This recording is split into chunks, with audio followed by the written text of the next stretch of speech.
আসসালামু আলাইকুম এবং ভাই ও বোনেরা, আশা করি ভালো আছেন। আমি আল্লাহর রহমতে ভালো আছি, আলহামদুলিল্লাহ। আজকে আমি এই যে বাদাম দিয়ে আর চাউল দিয়ে গুঁড়া কুটি দেখাবো। এটার সাথে আর নারিকেল দিব, চিনি দিব। আপনাদেরকে এটা নিয়েছি, এটা একটু লবণ দিয়ে মেখে রেখেছি। চাউলটা হলে বাজবে সুন্দর হবে। আর এই যে আমি বাদাম নিয়েছি, এগুলো ভিজে নেব। অন করে দিয়েছি, বাদামগুলো সুন্দর করে ভেজে নেব।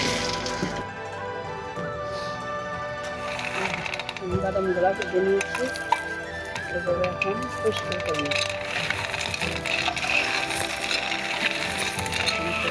পরিষ্কার হয়ে গেলে আমি চাউলগুলো ভেজে নিয়েছি। আমাদের সময় দেখাবো কি দিব সাথে। এই যে আমি বাদামগুলো ভেজে পরিষ্কার করে নিয়েছি, চুলা সারিয়ে নিয়েছি। আর এই যে চাউল ভেজে নিয়েছি, ব্লেন্ডার দিয়ে সুন্দর করে এটার সাথে চিনি দিব, তারপরে নারিকেল দিব, দিয়ে গুঁড়ি করব। এই গুঁড়াটা খেতে এত সুস্বাদু হয়, আপনারা যারা না খাইছেন তারা খেয়ে দেখবেন, পরে আমাকে বলবেন কেমন হয়েছে। ভালো না হলে জানাবেন, যারা খাইছেন তারা তো জানেন।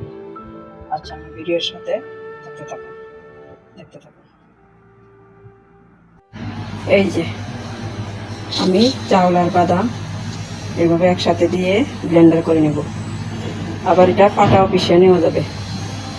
এখানে এই যে আমি চিনি নিয়েছি, পরিমাণ মতো দিব, যেরকম মিষ্টি খাবেন সেরকম দিবেন। আর যতটুকু বাদাম নিয়েছি এর চেয়ে একটু বেশি আমি চাউল নিয়েছি, প্রায় সমান সমানই। আর এই যে আমি এটা হইল নারিকেল দিব সাথে।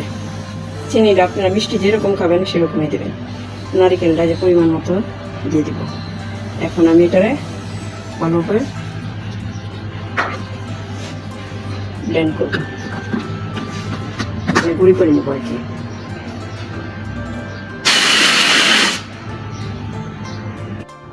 এই যে আমি বাদাম আর এই যে চাউল একসাথে ব্লেন্ডার করতে পারি না, করে বেটে নিয়েছি। এটার সাথে আমি পরে এই যে মিশাইছি নারিকেল আর চিনি, এই যে সাথে রাখছি এই জন্য সিম্পল দেখানোর জন্য। এই যে নারিকেল একটু এবার কিছু পিষে নিচ্ছে আর কি, হালকা পিসা। আর এই যে চিনি, এটা একটু কম বলে হয়েছে, এই জন্য একটু দিয়ে নিতেছি মিষ্টিটা। এইভাবে আপনারা এই গুঁড়াটা কইরা খেয়ে আমাকে বলবেন। আপনারা যদি খারাপ লাগে তাহলে আমার কমেন্টস করে জানাবেন। অবশ্যই আশা করি অনেক মজা হবে যদি আপনি এভাবে নারিকেল দিয়ে বানায় খান। এভাবে আপনারা বানাবেন, বেটে একসাথে খেয়ে দেখবেন, খাইতে খুব মজা হয়।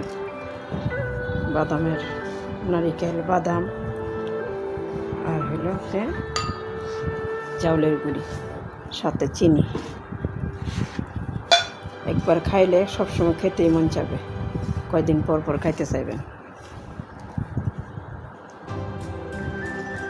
এটা আমার, আপনারা কেমন লাগলো বলবেন, আর পাশে থাকবেন। আপনারা বানায় খায়া তারপর আমাকে জানাবেন। আপনাদের কাছ থেকে বিদায় নিলাম। আল্লাহ হাফেজ, ভালো থাকেন, সুস্থ থাকেন।